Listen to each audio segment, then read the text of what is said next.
Perkenalkan, nama saya Mila Kamelia. Di sini saya sebagai moderator dan saudara saya Rijal Fahmi sebagai pemateri dan saudari saya Intan Tamara Madini. Di sini kami akan mempresentasikan makalah kami yang berjudul Demokrasi. Alhamdulillahirabbil alamin, assalatu wassalamu ala asyrofil anbiya'i wal mursalin sayyidina Muhammadin wa ala alihi washabihi ajmain. Pertama-tama, marilah kita panjatkan puja dan syukur atas kehadirat Allah Subhanahu wa Ta'ala yang telah memberikan kita hidayah dan karunia-Nya sehingga kita masih diberikan kesempatan dan kesehatan. Sholawat serta salam kita aturkan kepada junjungan kita Nabi besar Nabi Muhammad SAW, di mana Nabi yang telah membawa kita dari zaman jahiliyah menuju zaman Islamiyah yang seperti kita rasakan pada saat ini. Baik, untuk tidak memperpanjang waktu, kami akan mempresentasikan makalah kami yang akan dibacakan oleh saudara kita Rijal Fahmi. Baiklah, terima kasih untuk saudari Mila. Kita langsung saja ke pengertian demokrasi. Istilah demokrasi ini berasal dari bahasa Yunani, demos yang berarti rakyat, dan kata kratos berarti pemerintahan. Secara sederhana, demokrasi ini berarti pemerintahan oleh rakyat. Demokrasi telah dikenal sejak abad ke-5 sebelum Masehi. Definisi demokrasi menurut kamus adalah pemerintahan oleh rakyat. Kekuasaan tertinggi berada di tangan rakyat dan dijalani langsung oleh mereka atau oleh wakil-wakil yang mereka pilih dalam sistem pemilihan yang bebas. Demokrasi adalah suatu pemerintahan dari rakyat, oleh rakyat, dan untuk rakyat. Pengertian demokrasi menurut para ahli. Yang pertama itu adalah C.F. Strong. Demokrasi adalah sistem pemerintahan di mana mayoritas rakyat berusia dewasa turut serta dalam politik atas dasar sistem perwakilan. Yang kedua, Harris Social. Demokrasi sebagai bentuk pemerintahan rakyat, karenanya dalam kekuasaan pemerintahan terdapat porsi bagi rakyat atau orang banyak untuk mengatur, mempertahankan dan melindungi diri dari paksaan orang lain atau badan yang bertanggung jawab memerintah. Yang kita lanjut ke demokrasi Pancasila. Pengertian demokrasi Pancasila. Menurut Profesor Dr. Nur Tagoro, demokrasi Pancasila adalah kerakyatan yang dipimpin oleh hikmat kebijaksanaan dalam permusyawaratan perwakilan yang berketuhanan kepada Yang Maha Esa, yang berperi kemanusiaan yang adil dan beradab, yang mempersatukan Indonesia dan memperkuat berkepribadian sosial bagi seluruh rakyat Indonesia. Pengertian demokrasi Pancasila dapat dibedakan atas aspek material dan aspek formal.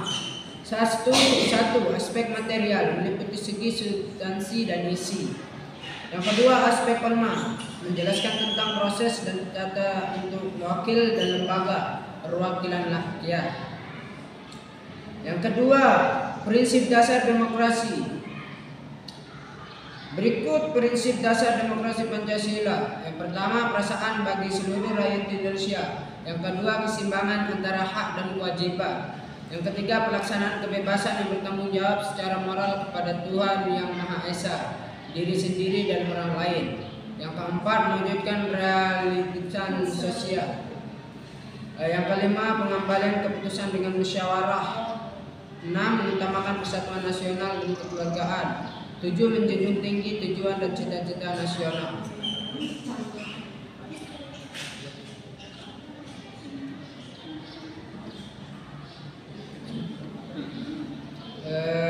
Mungkin materi selanjutnya akan disampaikan oleh saudari kita atas pembicaraan. Baik, terima kasih. Selanjutnya, hakikat demokrasi.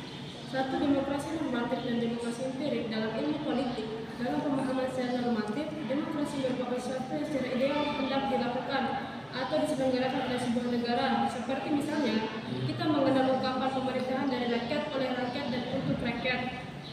Ungkapan normatif tersebut biasanya diterjemahkan dalam konstitusi pada masing-masing negara. Misalnya, dalam Undang-Undang Dasar 1945, naskah sebelum amandemen sebagai berikut. 1. Kedaulatan adalah di tangan rakyat dan dilakukan sepenuhnya oleh MPR, pasal 1 ayat 2.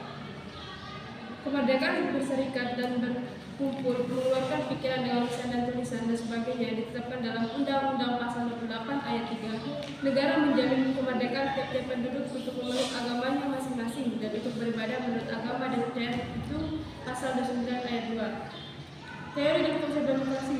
Selanjutnya, Kores 1928. Teori demokrasi dapat dilihat dari dua aspek, yaitu formal demokrasi dan substans demokrasi, yaitu menunjuk pada bagaimana proses demokrasi dilakukan. Sistem ini menekankan pentingnya pemilihan presiden secara langsung dari rakyat.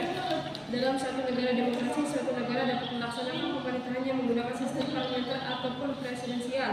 Sedangkan di Indonesia itu sendiri menggunakan sistem presidensial. Sistem presidensial adalah sistem pemerintah yang puncak kekuasaannya diduduki oleh lembaga eksekutif atau presiden, sedangkan sistem parlementer adalah sistem pemerintahan di mana pemerintahan eksekutif bertanggung jawab kepada parlemen. Sejarah demokrasi. Sekitar 500 tahun sebelum Masehi, sejarah demokrasi dicatat sebab karena ada sekelompok manusia di Yunani dan Romawi yang mulai mengembangkan sistem pemerintahan yang memberikan kesempatan cukup besar bagi publik untuk ikut serta dalam merancang keputusan. Perkembangan yang paling penting bagi sejarah demokrasi dalam berbagai literatur telah terjadi di Eropa. Istilah demokrasi berasal dari Yunani kuno demokrasia. Plato yang memiliki nama asli Aristoteles sering disebut sebagai orang pertama yang memperkenalkan istilah demokrasia. Demos berarti rakyat, kratos berarti pemerintahan. Mungkin cukup sekian. Baik, mungkin demikian materi yang dapat kami sampaikan. Dan di sini saya akan dapat simpulkan dari materi demokrasi. Demokrasi berarti pemerintahan oleh rakyat karena diambil dari bahasa Yunani. Demos artinya rakyat dan kratos pemerintahan. Demokrasi sudah diketahui sejak abad 5 Masehi. Menurut Kamus Besar Demokrasi adalah pemerintahan oleh rakyat dan kekuasaan tertinggi berada di tangan rakyat. Mungkin itu saja dapat kami sampaikan. Kurang dan lebihnya kami mohon maaf. Wabillahi taufiq wal hidayah. Wassalamualaikum warahmatullahi wabarakatuh. Waalaikumsalam.